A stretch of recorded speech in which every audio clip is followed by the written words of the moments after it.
anybody like to hear the campaign slogan that Gary thought up for Mitch's campaign? We wouldn't. We'd like to have a business meeting, Tracy. You're a spoiled sport. How about you, Rick? I have a very long overdue meeting at home with my family, and I would like to leave as early as possible. Well, we won't keep you long, Rick, I promise you. Tracy, will you take some notes? Yes, absolutely. I'll even answer the phone. Casey Quartermain. How are you? He certainly is here. Just a minute. Susan Moore for you, Rick. Excuse me? You will. Yes, Susan. When did he start? Look, I'm on my way right now. Just be sure he doesn't leave, all right? Thank you. I hate to do this to you, but I have to leave right now. What happened, Rick? A little family emergency. It's not Laura. No, I'll explain later. Excuse me.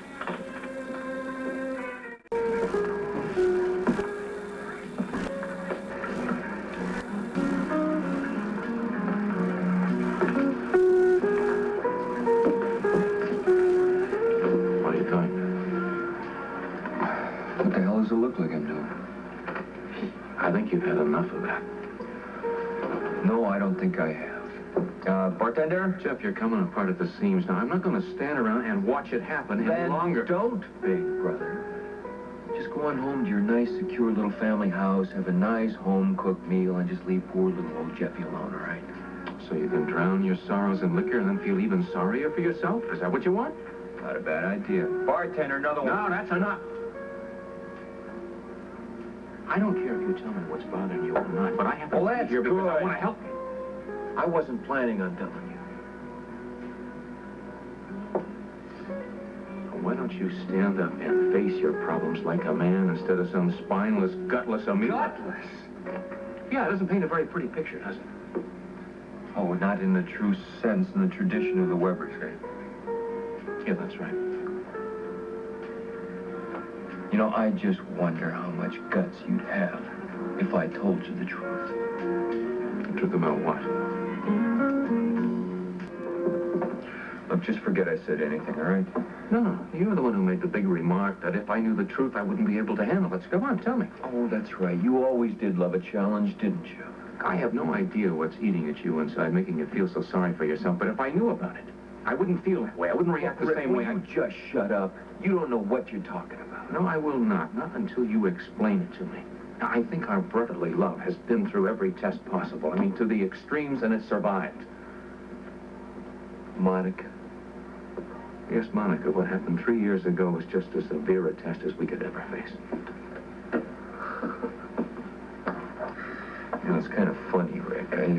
I just realized that, out of that mess came a brand new mess. Because if I hadn't tried to take my life, I never would have found out how it started. That's kind of ironic, wouldn't you say? You're not making any sense at all, Jim. Well, that's not exactly how it went.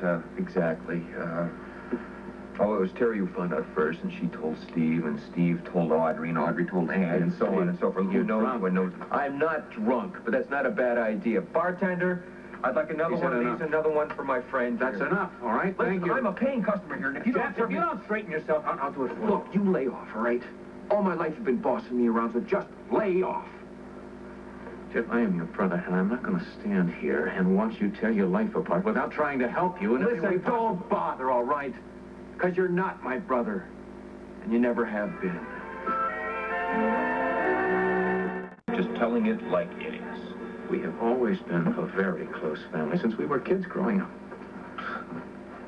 Well, you got lie number one going there in a long series of lies that the Weber kids grew up believing. That is alcohol talking, buddy. No, Vic. I'm telling you the truth. You aren't even making sense. You're drunk. You don't know what you're Well, saying. I am making perfect sense. But you're just too big-headed and self-righteous to believe it. Jeff, you want everybody in here to hear what you're saying. Oh, that's right. I'm sorry. You're worried about impressions, aren't you? Not for myself, no. Oh, of course not. Because the pillar of strength and virtue in this community, Dr. Richard Weber, would never do anything to create the wrong impression. Don't you get tired of being so proper? No, I guess not, because I don't think I've ever been able to forget the nice family social position that we inherited from our... You know, that's the biggest laugh of the night. Look, I don't care what's eating you, but you're not going to talk about Mom and Dad that way. Serious. Look, Helene and Lars left us nothing but that's enough. That's it. I don't want to hear any more, all right? Then get the hell out of here so you don't have to. All right, then I'll leave. Is that better? Huh? Is that it? Not alone. I'll go with you. You need it. Don't do me any favors. Excuse me, sir. There's quite a bar bill here. Would you like to take care of it? That's the smallest I've got. Well, I don't have that much. That's all right. Keep it. Jeff? Had another nail file, I'd certainly lend it to you. On second thought, I'll give you this one if you just promise to stop pacing. You know, Monica, it really is pointless for us to wait any longer. Even if Rick shows up, it's going to be too late for us to have the meeting anyway.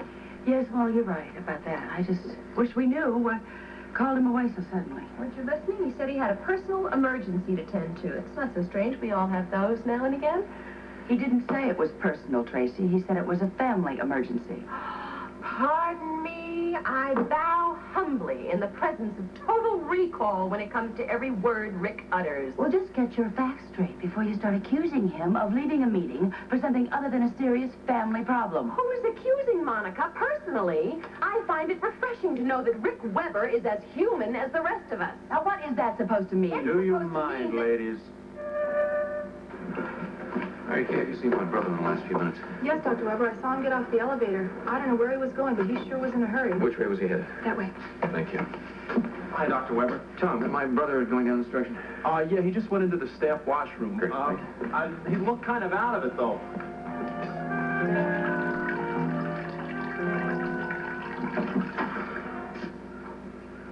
Jeff, I've been looking all over this hospital for you. Rick, I told you not to follow me, and I meant it. Now, if you excuse me, I'm not feeling too well. Well, I'm sure. You're going to wish that's about the only thing you had to worry about, unless you explain some of those wild statements you just made. I'm calling Dad Lars all of a sudden. That was his name, wasn't it? Well, we always called him Dad, and don't you remember that? Well, from now on, he's Lars to me, so you might as well start accepting that. I'm not accepting anything until you tell me exactly what's happened. Come on, tell me what I know! Lars Weber was never my father, so why should I call him Dad? Jeff, you are losing your mind. Yeah, well, if you had told me that a few weeks ago before I learned the truth myself, I would have agreed with you. I'm sitting here looking at you. I don't even know you. I bet you're not the same brother that Terry and I grew up with. Exactly. And now that that's finally sunk in, why don't you just get out of here and go uphold the Weber tradition? Oh, is that what you're suddenly afraid of? You won't be able to live up to the responsibilities that we inherited? No, sir, no.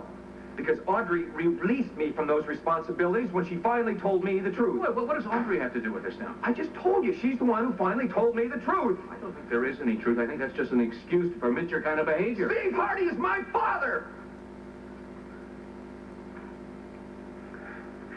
Jeff, what did you say? Steve Hardy is my real father, not Lars Weber. You really are losing your mind. Look, our mother left Lars when you were just a kid. In fact, she was going to divorce him. And she fell in love with Steve Hardy. And before Steve left for Korea, Mom and Steve had an affair and produced an illegitimate kid. Me. That is a rotten lie, and you're not going to get away with it. Not if they can't come here and defend themselves. Would you believe it? If you could read the whole account in Mom's own handwriting, that's why I went to Hawaii to see Terry. Terry's got a letter that was only to be opened if my life was in danger. So a couple of years ago, when it didn't look like I was going to pull through, Steve and Terry went to the safe deposit box where Mom kept that letter, and that's when they learned the truth. I'm Steve Hardy's kid, not Lars Why Weber's. don't you get the hell out of here and take your lie with you?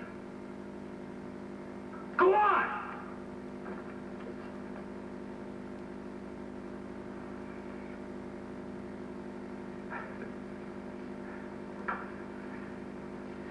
Rick, everything that I've just told you is the truth. Rick, come on.